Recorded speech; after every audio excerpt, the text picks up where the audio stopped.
Selamat pagi ya, kita bersama lagi dalam Ruang Bicara yang dibawakan kepada anda tentunya di Bernama TV, dan hari ini kita masih lagi akan berkisar-kisar topik yang berkaitan dengan COVID-19 kerana kita anggap ini merupakan satu topik yang cukup penting sebenarnya untuk kita terus war-warkan kepada penonton yang sedang bersama kami ketika ini. Baiklah, topik yang kita pilih hari ini di Ruang Bicara ialah COVID-19 dan kuarantin, pengalaman anak perantau. Jadi ini juga merupakan sesuatu yang cukup menarik sebenarnya. Dan jangan lupa anda juga sebenarnya boleh mengikuti program kami ini secara live di FB Bernama TV. Baiklah, ada dua tetamu yang akan kami hubungi, seorang melalui kemudahan Skype dan seorang lagi insya-Allah akan kami hubungi melalui telefon. Dan kedua-dua tetamu ini merupakan pelajar-pelajar dari negara kita yang sekarang ini sedang belajar di luar negara.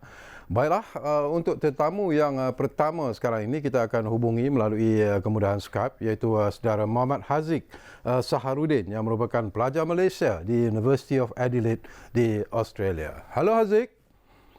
Halo, Assalamualaikum. Assalamualaikum. Sehat Alhamdulillah sihat. Okey, terima kasih banyak-banyak Haziq kerana sudi bersama kami di Ruang Bicara ini.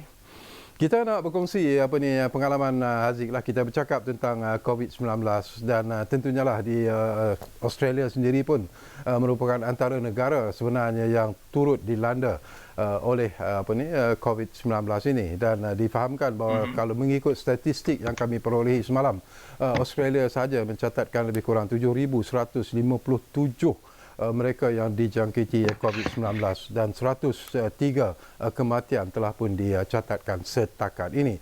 Tetapi kita nak tahulah tentang perkembangan kes COVID-19 di Adelaide, Australia terutamanya. Silakan Haziq. Okey, sekarang di Adelaide sebelum ni masuk 19 hari, kosong kes. Okey. Dan baru-baru ni ada satu kes 3 hari lepas. Daripada seorang rakyat daripada Victoria. Okey. Dia travel ke Adelaide. Okey. Tapi setakat jadi ini satu sahaja kes. Setakat ini tak ada pelajar-pelajar kita ataupun rakyat Malaysia di Adelaide yang dijangkiti oleh COVID-19, Haziq ya?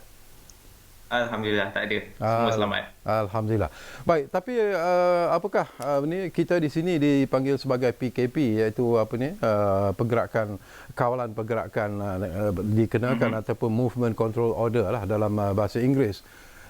Jadi bagaimana dengan Adelaide sekarang? Apakah PKP ataupun Movement Control Order MCO di Adelaide ini masih lagi dilangsungkan atau berlaku? Ya, MCO masih lagi dilaksanakan di sini. Dan bermula 1 Jun, kerajaan Australia mula memberikan kelonggaran sedikit demi sedikit untuk premis-premis, gym, pusat hiburan untuk beroperasi. Tetapi mereka semua masih perlu mematuhi penjarakan sosial lah. Okey. Setakat ni dari segi MCO itu sendiri di Adelaide itu, apakah ianya dikawal dengan begitu rapi, diberi perhatian yang cukup serius oleh pihak kesihatan di Adelaide sendiri, Haziq? Ya.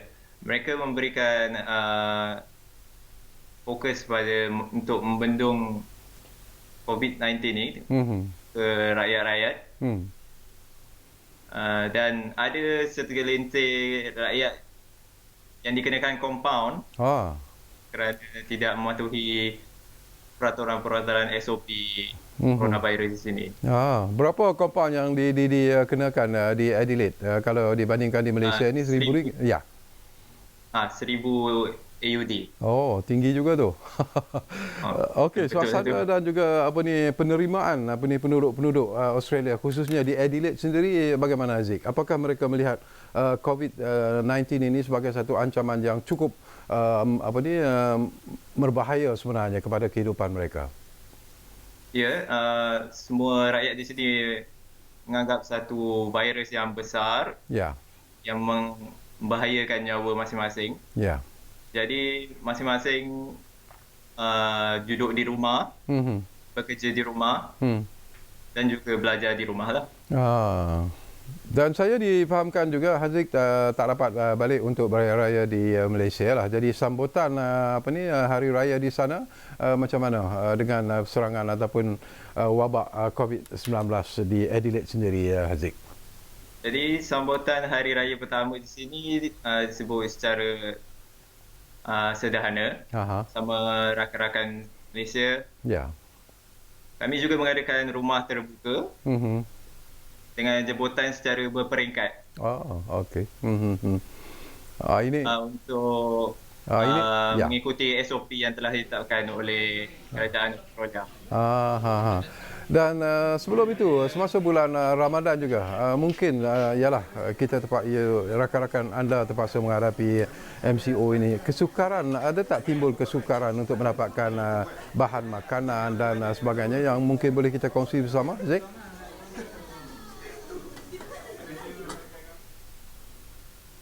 Halo, Haziq dapat dengar tak? Ya. Okey, saya persoalan saya yang bangkit tadi. Kalau dari segi Ramadan. Bulan Ramadan, ya. Bulan Ramadan di sini juga sambut secara sederhana. Jadi masjid tak beroperasi. Jadi majlis berbuka puasa ramai-ramai pun tak ada. So dari segi keperluan asas makanan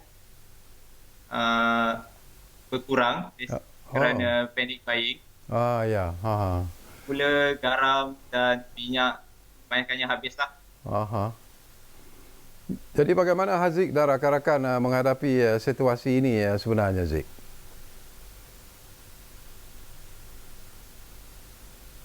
Halo? Ya, bagaimana Haziq, Haziq sebut tadi tentang kesukaran mendapatkan beberapa jenis bekalan makanan dan keperluan yang diperlukan. Jadi bagaimana Haziq dan rakan-rakan menghadapi situasi ini? Lagi sekali. Bagaimana Haziq dan rakan-rakan menghadapi situasi kesukaran mendapatkan bahan makanan dan sebagainya di Adelaide sekarang? Jadi kami melakukan catuan makanan. Okey. Kerana saya tinggal bersama rakan-rakan. Jadi beras kami satu, ayam kami satu untuk menjalankan kehidupan seharian. Berapa sebulan. Ya. Berapa ramai pelajar-pelajar Malaysia ataupun rakyat Malaysia yang ada di bandar Adelaide itu sendiri, Haziq? Ada figure tak pada Haziq? Saya rasa dalam lebih kurang 3,000 rakyat Malaysia sahaja.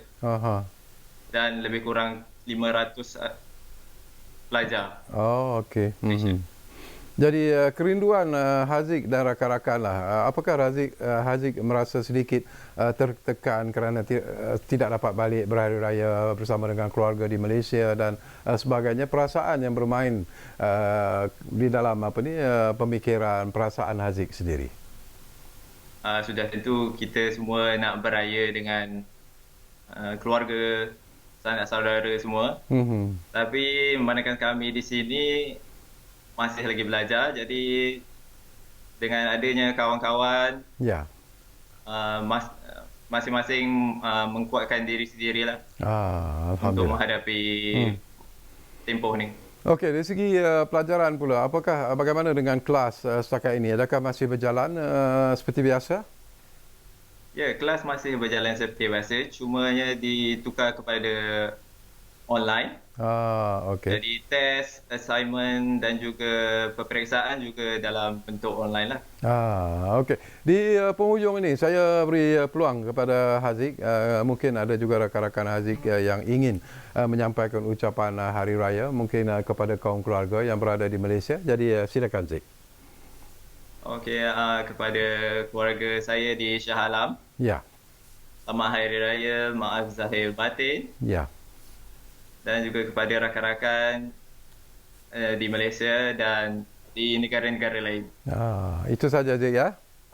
Itu sahaja. Baik, terima kasih banyak-banyak Haziq kerana sudi bersama kita di ruang bicara ini dan jaga kesihatan anda kepada rakan-rakan anda juga dan kami mendoakan semoga Haziq dan rakan-rakan yang berada di Adelaide berada dalam keadaan yang baik dan insya-Allah mungkin setelah segalanya diselesaikan, COVID-19 tidak lagi jadi satu masalah, mungkin kita Haziq juga dan rakan-rakan akan dapat pulang ke Malaysia dengan selamat. Jadi terima kasih banyak-banyak kepada tetamu kita yang pertama, iaitu Muhammad Haziq Saharudin yang merupakan pelajar Malaysia di University of Adelaide, Australia. Baiklah, kita berehat dulu buat seketika dan kembali nanti kita akan hubungi seorang lagi tetamu yang sudah pun bersiap sedia di talian bersama kami di ruang bicara ini. Kita rehat dulu.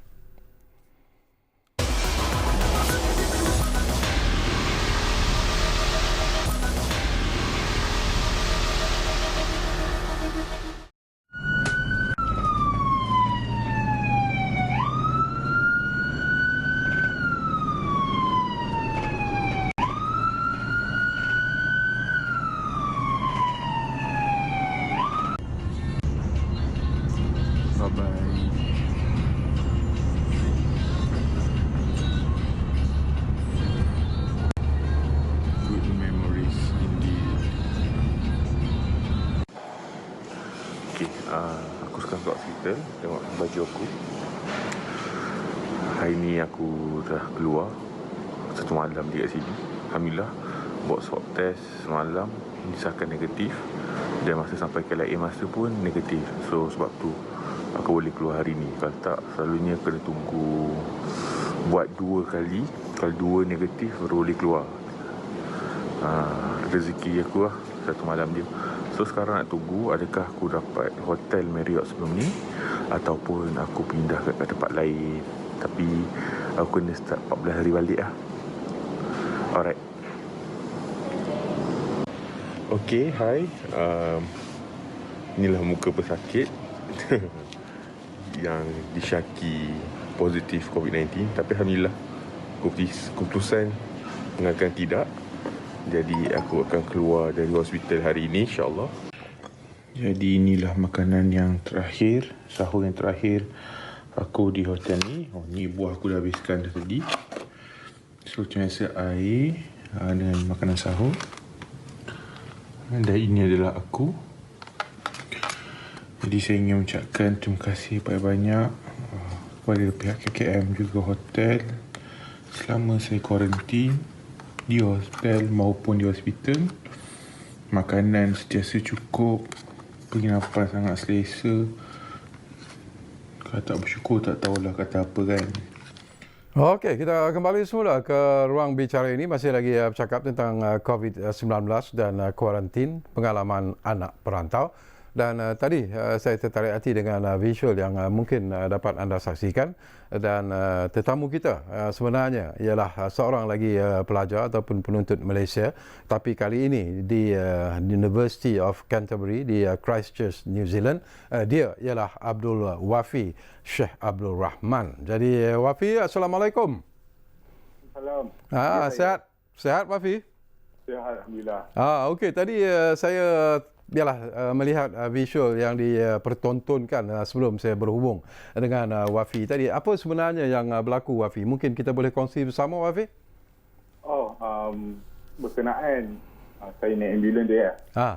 Okey, buat pengetahuan semua, itu adalah video yang di mana ketika saya berkuarantin hari, mungkin semua tahu kuarantin 14 hari kan yang diberitahu ataupun dimaklumkan. Jadi apabila selama 14 hari saya kuarantin tu, pada hari yang ke-8, awal pagi hari yang ke-8 saya ada sesak nafas. Jadi saya terus mengadu pada pihak KKM yang pagi tu sesak nafas. Yang semua tahu sesak nafas tu di antara salah satu simptom lah COVID-19. Dan pada petang tu juga saya dihantar ke hospital untuk cek adakah saya positif COVID-19. Masa bila sebenarnya Wafi balik dari Christchurch? Kalau ikutkan tarikh, saya balik pada 23 April. Di mana pada waktu itu juga adalah tarikh ataupun hari terakhir lockdown di New Zealand itu sendiri. Jadi saya decide untuk pulang kerana 2 sebab lah. Kerana yang pertamanya itulah flight terakhir. Malaysia Airlines akan pulang dari New Zealand hingga bulan 8 dan satu lagi final exam yang online. Okey. Saya sendiri pernah berada di Christchurch beberapa kali dan saya tahu ia merupakan satu bandar yang cukup aman, cukup tenteram, cukup cantik sebenarnya.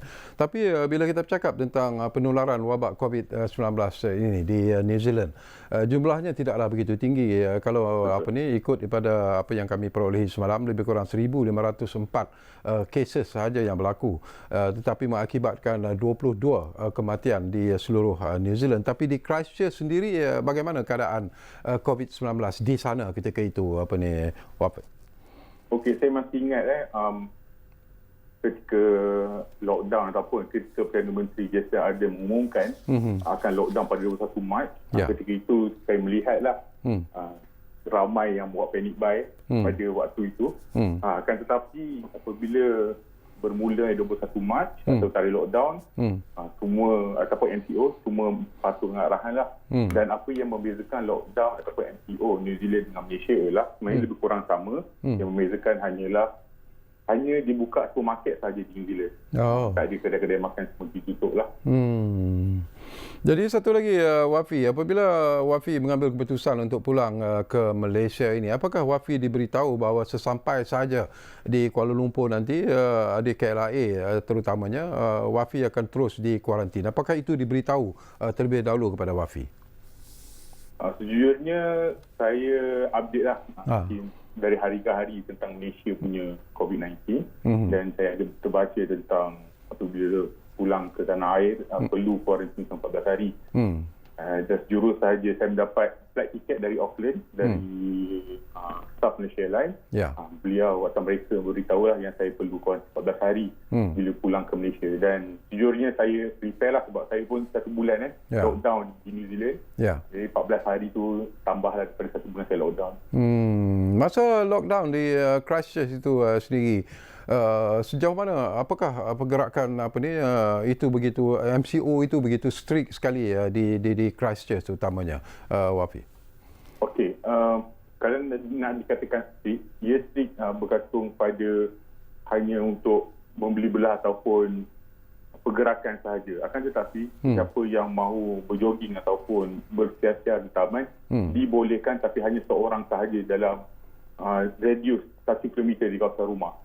Jadi dan essential service seperti kilang-kilang ataupun polis semua dibuka seperti biasalah. Okey, kami pun berkongsi jugalah pengalaman Wafi lah semasa di kuarantin itu sendiri. Apa sebenarnya yang berlaku ketika itu Wafi? Okey, saya cerita dari awal ya, silakan. Apabila saya sampai saja KLIA, perkara pertama yang kami pun lakukan yang keluar sampai dari negara ni ialah mengambil swab test. Mengambil swab test di KLIA. Terusnya kami dihantar ke tempat kuarantin yang tidak diberitahu. Kami hanya tahu apabila sampai kami sahaja. Dan sampai sahaja di tempat penginapan, kami keluar isi borang seperti aku janji. Seperti satu lagi borang yang penting adalah rutin harian. Maksudnya adakah ada simptom-simptom COVID-19 setiap hari. Dan apabila selama 14 hari saya berkuarantin, awal jam 9-10 pagi pihak KKM akan update setiap hari, call tanya adakah mana tak nafas ataupun ada batuk dan sebagainya. Jadi selama 14 hari tu mereka teruslah update tentang apa yang adakah saya ada simptom COVID-19. Okey.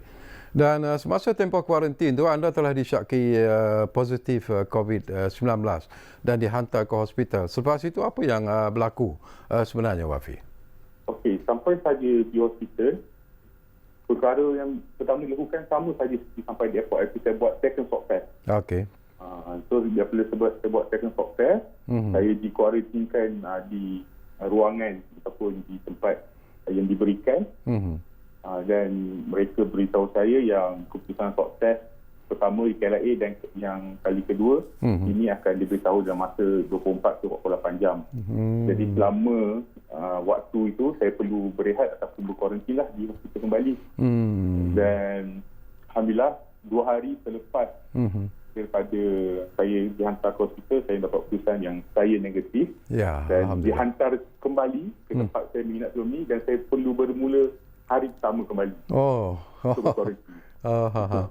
Okey, saya juga nak dapat pandangan ikhlas daripada Wafi lah. Tak tahulah sama ada anda setuju ataupun tidak. Apakah kemudahan dan layanan di pusat kuarantin di Malaysia ini adalah yang terbaik jika dibandingkan dengan negara-negara lain, Wafi? Pandangan peribadi saya sangat setuju yang Malaysia memberikan the best kemudahan ataupun kesihatan kuarantin. Kalau nak dibandingkan negara-negara yang lain, kebanyakannya mereka hanya membuat self-isolation ataupun hanya isolate dalam rumah dan tidak banyak negara yang memberi kemudahan tempat penginapan untuk berkuarantin. Dan kepada yang berkuarantin juga, mereka perlu tahu yang mereka ini bukan saja-saja dikuarantinkan ataupun direhatkan. Mereka ni adalah orang ataupun kemungkinan besar membawa virus ataupun membawa COVID-19 ke negara. So mereka perlulah untuk berehat ataupun isolate diri mereka. Nak dibandingkan juga Malaysia, kenapa saya kata tugas juga kerana Malaysia bukan saja setiap hari call, CKM bukan setiap hari call untuk update. Mereka juga selama 4 hari atau 3 hari mereka akan call untuk tanya psikologi, adakah saya okey, di update, adakah saya muram dan sebagainya, takut depression dan sebagainya. Dan dalam masa 14 hari itu juga mereka ada hantar makanan yang lain, makan tambahan yang lain. Jadi saya tidak faham mengapa ada orang yang komplain banyak, yang membuat kerosakan. Dari itu tak patutlah. Alhamdulillah. Okey, Wafi, pengalaman anda lah berpuasa dalam masa kuarantin dan kemudian beraya bersama dengan keluarga di kampung. Jadi mungkin kita boleh kongsi perasaan Wafi sendiri setelah berjaya sebenarnya melepasi satu dugaan yang cukup hebat sebenarnya. Sejujurnya bagi saya itu kemenangan yang besar. Sebab apabila saya berkuarantin seorangan, berbuka seorangan, ia sangat berbeza lah ketika berjuadah atau berbuka bersama keluarga. Dan bagi saya satu kepuasan yang tidak boleh di-describekan macam mana. Jadi sampai saya di rumah, saya rasa sangat bersyukur. Tapi dalam sama saya kena berhati-hati juga. Walaupun saya negatif, saya kena menjaga jarak dan sebagainya dan apa yang diberitahu oleh pihak CKM. Okey, akhir sekali barangkali kami beri peluang kepada anda lah untuk mengucapkan menyampaikan ucapan Hari Raya dan mungkin juga ingin menyampaikan sesuatu kepada frontliner kerana anda adalah antara mereka yang cukup dekat dengan frontliner ketika COVID-19. Silakan, Wafi.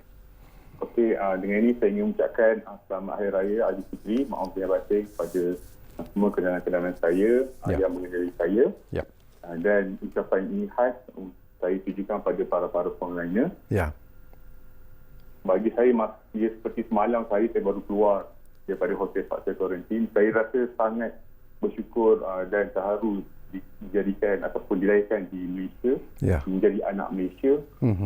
Frontliner memberikan lebih 1%, mereka berjuang, mereka memberikan,